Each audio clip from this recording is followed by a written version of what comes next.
Oke, jadi hari ini kita akan mendengarkan pemaparan materi dari kedua narasumber kita. Ini merupakan seminar dan pelatihan dan merupakan kegiatan pengabdian kepada masyarakat, di mana kegiatan ini sponsor utamanya adalah Kementerian Pendidikan Tinggi, Sains dan Teknologi.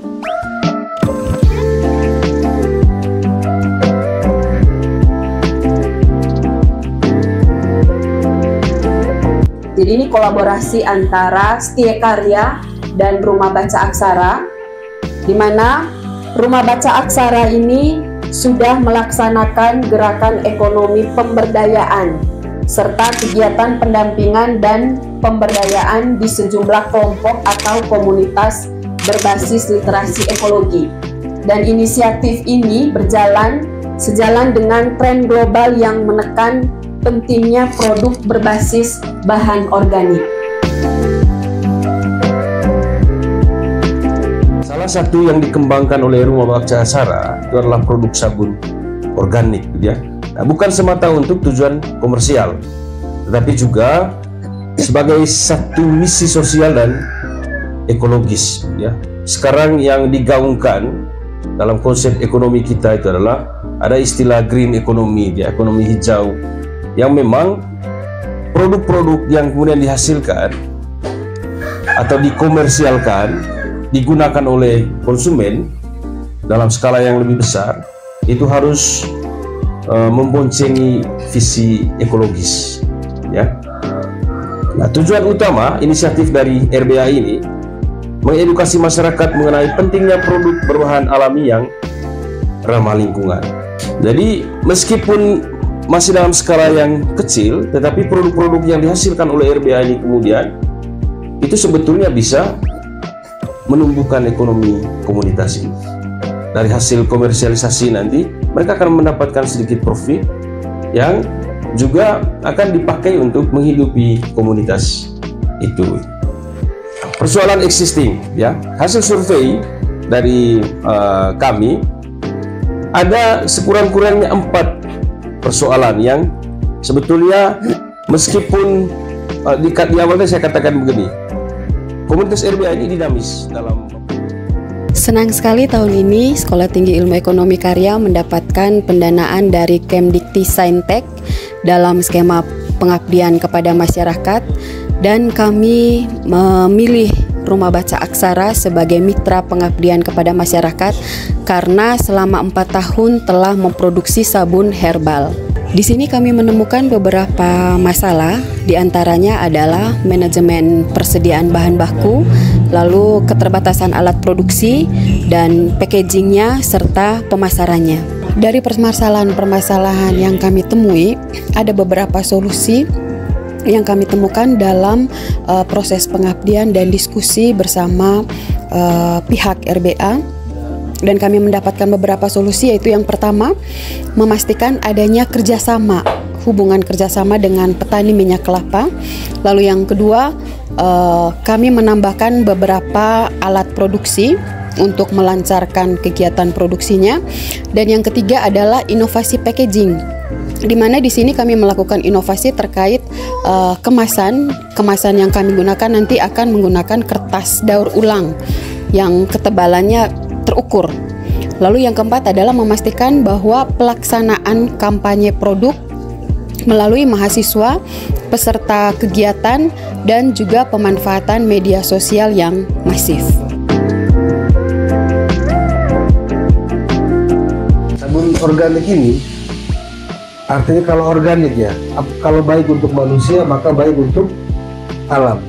Kalau jelek untuk manusia berarti tidak baik untuk alam. Begitu.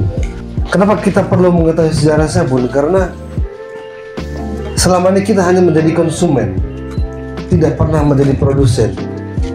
Kita hanya membebek saja dengan orang-orang, gitu, tapi tidak mengetahui asal usul. Nah, biasakan sebagai akademisi kita harus lebih deep lagi, lebih in-deep dalam memahami sesuatu.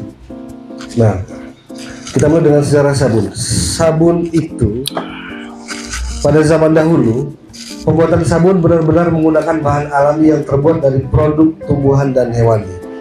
Nah, orang dulu ini kan sering berjalan kaki di Babylon, sering berjalan kaki, mereka bekerja, berburu, nomaden, dan mereka sering merasakan luka. Nah, mereka menggunakan minyak hewani itu dibuat sabun dulu ya. Itu untuk mandi, dan satu hari saja habis sore mereka mandi. Makanya kita selalu bilang, hai sore harus mandi gitu. Sore mandi, paginya mereka kering lukanya gitu.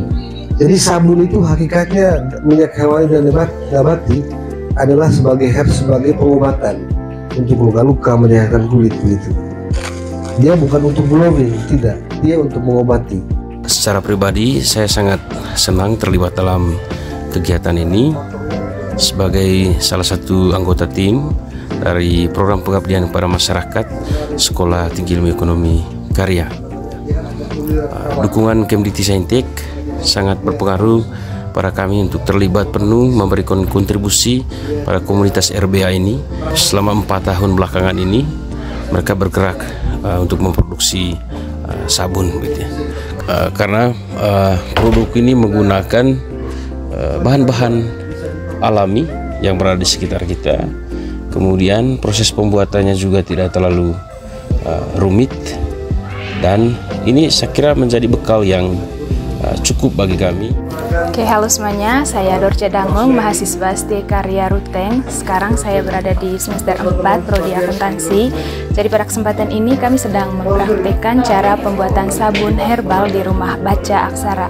Jadi selama mengikuti kegiatan ini, kesan yang saya dapatkan adalah kegiatan ini sangatlah bermanfaat, terutama bagi kami kaum muda, yaitu mahasiswa, yang notabene bahwa dalam masa-masa seperti ini merupakan masa-masa di mana kami harus mencari tahu dan melakukan banyak penelitian dan riset untuk bisa diterapkan di lingkungan masyarakat. Jadi kesan yang saya terima pada hari ini bahwa kegiatan ini sangatlah penting, dan ini merupakan kegiatan yang sangat bermanfaat dan juga berpotensi untuk meningkatkan kesejahteraan ekonomi dan juga menciptakan produk yang ramah lingkungan. Kegiatan ini sudah direncanakan sejak lama, bahwa kami tim dari STI Karya Ruteng melakukan survei terlebih dahulu untuk kemudian memastikan persoalan-persoalan existing yang dihadapi oleh mitra kami di rumah baca aksara ini. Persiapan yang panjang itu kemudian membuat kami merasa bahwa kami harus melibatkan banyak pihak, terutama dalam hal ini para petani, kemudian masyarakat umum, dan mahasiswa kami yang memang sangat berkaitan erat dengan proses produksi sabun herbal ini. Petani mereka menjadi penyedia bahan baku, mahasiswa dan masyarakat umum bisa kami libatkan, yang kemudian akan menjadi pionir untuk membuka komunitas-komunitas, lalu sebagai aktor untuk kampanye pemasaran penggunaan sabun herbal ini.